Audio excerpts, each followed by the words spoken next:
Quem quiser voltar a conferir como aconteceu nos dias de Noé, assim será também nos dias do Filho do Homem. Comiam, bebiam, casavam, estavam em casamento, até o dia que Noé entrou na arca, e veio o dilúvio e consumiu a todos. Assim também como foi nos dias de Ló, comiam, bebiam, casavam, plantavam, edificavam, até que Ló saiu da cidade com os anjos, veio enxofre do céu e consumiu aquele povo. Então, meus irmãos, Jesus estava lembrando ali naquele dia de duas vindas dele. A vinda que ele já acontecia, que ele já estava entre o povo, amém? Amém. A vinda dele, o Espírito Santo em carne, a vinda do Messias, a vinda de Jesus, ele estava fazendo aquele comentário, e também da sua segunda vinda, a vinda espiritual, a vinda em glória, a vinda que ele chegou a manifestar a muitos depois de morto, ressuscitou, ele voltou para muitos ali e continua voltando até hoje, amém? E tem a sua hora final, o arrebatamento, que nós se guardamos pela fé, que não é um dia, a hora final, porque o dia já está acontecendo, amém? Eu digo dia porque não é dia nosso, é dia de Deus. O dia de Deus não se encontra como um homem, de sol a sol, 24 horas, é o dia de Deus, amém?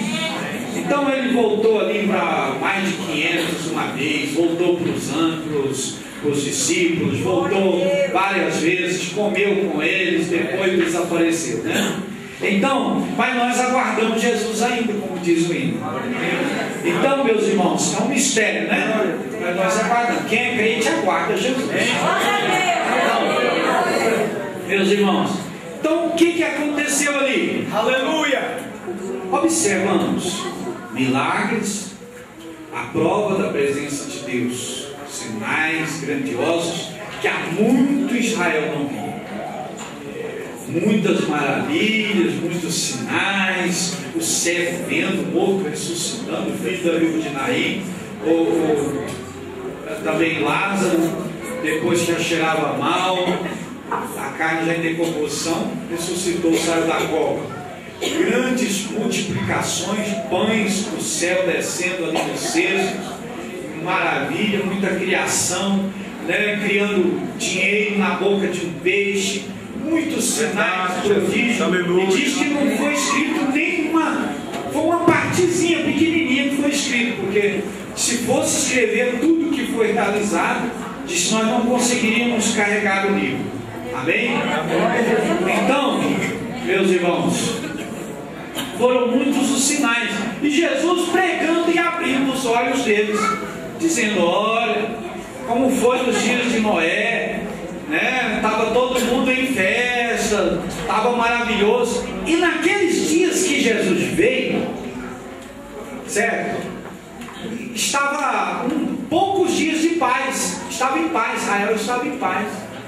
Foram dias assim, sem guerra, foram um tempo que Israel estava numa certa paz, uma paz assim, humana, porque eles sempre viviam em guerra, mas naquela época estava em paz, estava todo mundo.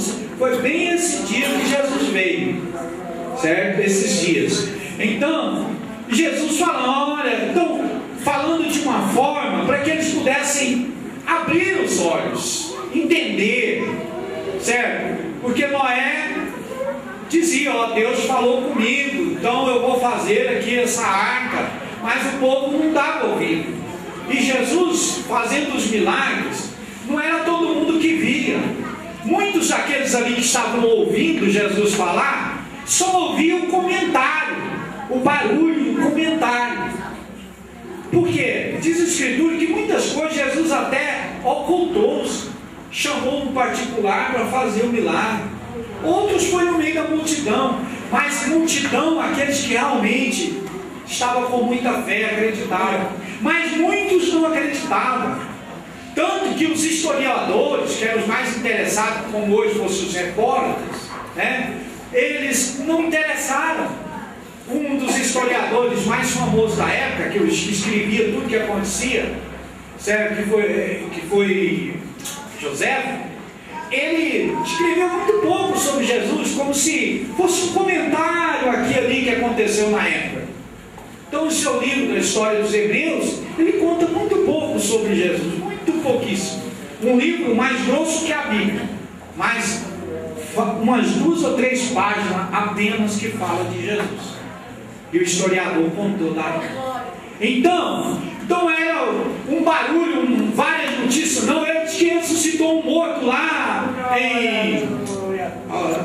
Onde foi Lázaro? Lá em Betânia. Lá em Betânia, diz que ressuscitou um morto. Outro não, diz que ele curou um cego lá em Jericó. Então cada um contava o seu testemunho, a sua versão, mas pouca gente acreditava. Então continuavam se comendo, bebendo, festejando, casando, tudo. Mas você sabia, olha, isso aqui os historiadores da época deixou bem escrito, viu? Poucos crentes, vou dizer logo assim, conhecem a história dos hebreus. Foi historiado, foi escrito tudo. 40 anos depois da morte de Cristo, Jerusalém foi massacrada. Toda a região da Judéia, não só Jerusalém, foi massacrada. Na época, 1.100.000 judeus mortos. Diz o historiador que os corpos mortos eram colocados pelos meios das ruas. O mau cheiro era tão grande que os corvos vinham comer ali dentro da cidade. E morreram muitos queimados, morreram torrados, morreram a espada, morreram de fome, morreram de todo tipo de judiação, de todo tipo de tortura. Eles morreram, toda aquela região. E Jesus ainda diz para eles, pregando, diz: olha o que está escrito lá no livro de Daniel. Jesus mostrou Daniel e disse: quem estiver na Judéia, fuja para os montes. Então Jesus disse para eles, 40 anos depois da morte de Jesus, acabou toda a região. Israel foi massacrado, todo mundo morreu, na pior da judiação, certo? Era tanta fome, que os romanos, eles cercaram a cidade e mães comeram o próprio filho, certo? Então foi tanta desgraça que, olha, como Jesus mesmo relatou, nunca tinha havido até aquele tempo. Nunca tinha havido tanta desgraça na vida do ser humano como houve naquele tempo. Bem, Jesus relatou. Então, meus irmãos, o que eu quero lembrar os irmãos hoje? Hoje nós temos aqui, nós estamos vivendo uma época de certa paz entre os homens, de certo. Eu digo assim, o mundo não está em guerra, é isso que eu estou falando, né? Então, nós estamos vivendo uma época de muito entretenimento, muito computador, internet, a pessoa passa o dia todo entretido, o dinheiro, certo? As coisas que o mundo oferece, a tecnologia, a facilidade das coisas hoje de se locomover, de sair de um canto para o outro, certo? Você vê, ó, carro cruzando, passando pelo outro, cada um com o seu destino, cada um com a sua, né? Todo mundo despercebido e Jesus operando milagres aí. Amém?